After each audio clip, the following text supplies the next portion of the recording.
Hi, I'm Edd China, and what car have asked me to talk to you about vans? Why? Well, as an engineer, mechanic and inventor, I often find myself having to haul all kinds of stuff around the country, so I've owned a fair few vans in my time. And thinking about it, that means I actually know what makes a good one.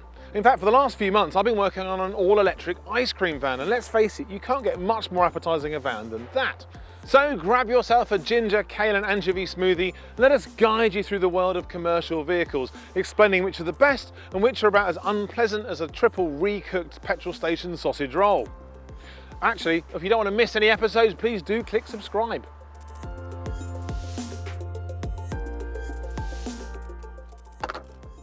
Now, for some van buyers, the size of the load bay is all important.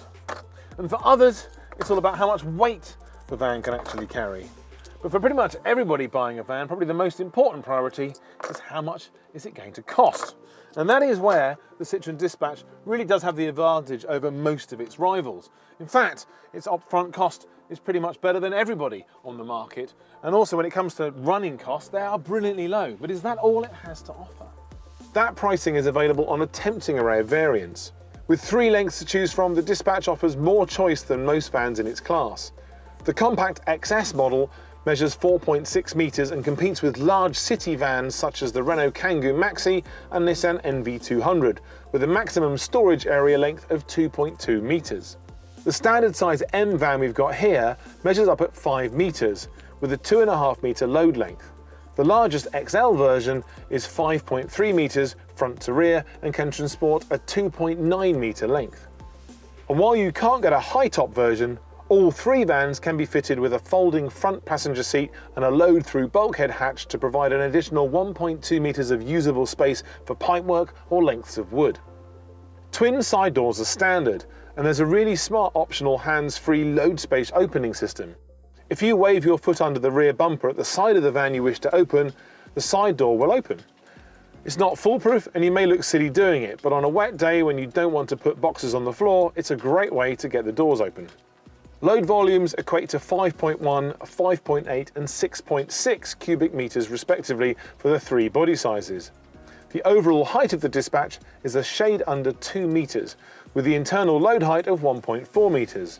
And the Dispatch can boast a best-in-class payload of 1,498 kilograms for a 3.1 tonne van and up to 1,100 kilograms for the lower rated 2.6 tonne van.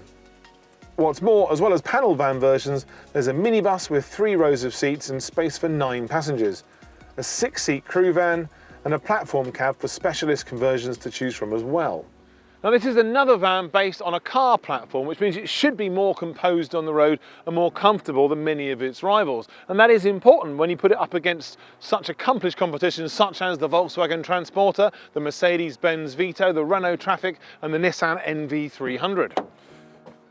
Entry-level models are powered by a 1.6 litre 94 brake horsepower diesel engine that's paired with a 5-speed manual gearbox as standard.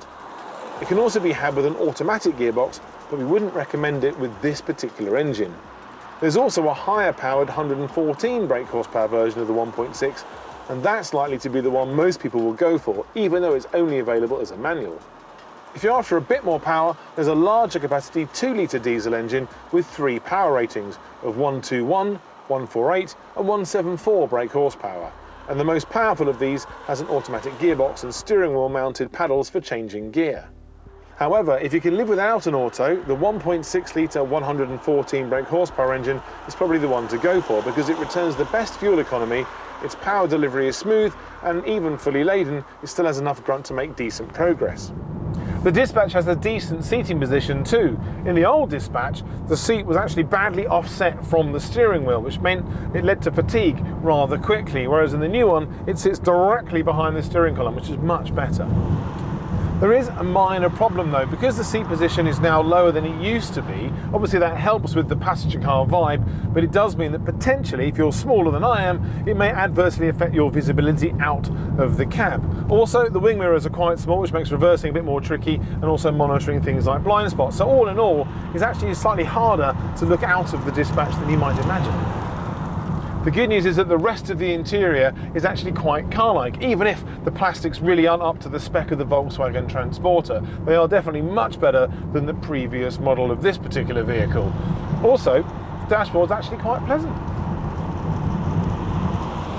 Entry-level X models come with cruise control, remote central locking, DAB radio with Bluetooth and connections for USB and auxiliary devices. Now the X is a good starting point for an affordable and competitively priced van, but I would definitely prefer to start at the mid-level enterprise van like this one, which adds one-touch electric windows, air conditioning, a 7-inch touchscreen, automatic lights and wipers, and electric heated mirrors. The top of the range version is the Enterprise Plus, and that adds things like body colour bumpers, LED daytime running lights, front and rear parking sensors, a rear view camera, and even electric wind mirrors, and of course sat-nav, as opposed to using a map. Whichever model you choose, the optional Park Assist 180 system is worth going for, because it has a reversing camera that zooms in on objects to give you a clearer idea of how much space you have. Storage in the cab here is actually rather limited, with a very narrow shelf just here. You have got opening glove box, and you have got one other little space here which is about the size of a radio, which is possibly just big enough for your lunch. Besides that, you do have some split level storage in the doors here, a couple of pockets either side, and on the Enterprise and Enterprise Plus vans you also do get some cubby holes under the seats, but let's face it, other vans do way better in that department. On the plus side though, the driver's seat of the Dispatch is actually quite comfortable. There's plenty of adjustability in the steering column, which is good, and also you've got quite a lot of movement on the forward and backwards of the seat adjustment as well, and you have thigh support and quite good back support too. So I mentioned earlier that the Dispatch is cheap to run. Well, the most fuel efficient engine is the 114 brake horsepower 1.6 litre, which returns 55.3 miles per gallon officially and has CO2 emissions of 133 grams per kilometre.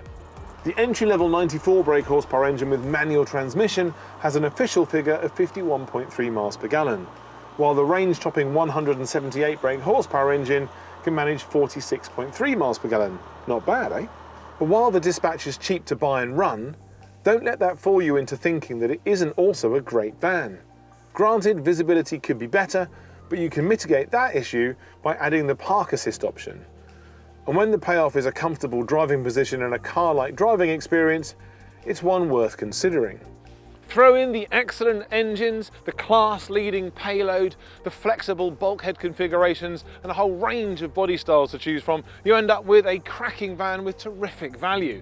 Now unfortunately, because of the lack of bells and whistles, it doesn't quite get the Edd factor, but it absolutely gets a 5-star rating from What Car, and that is as good as it gets.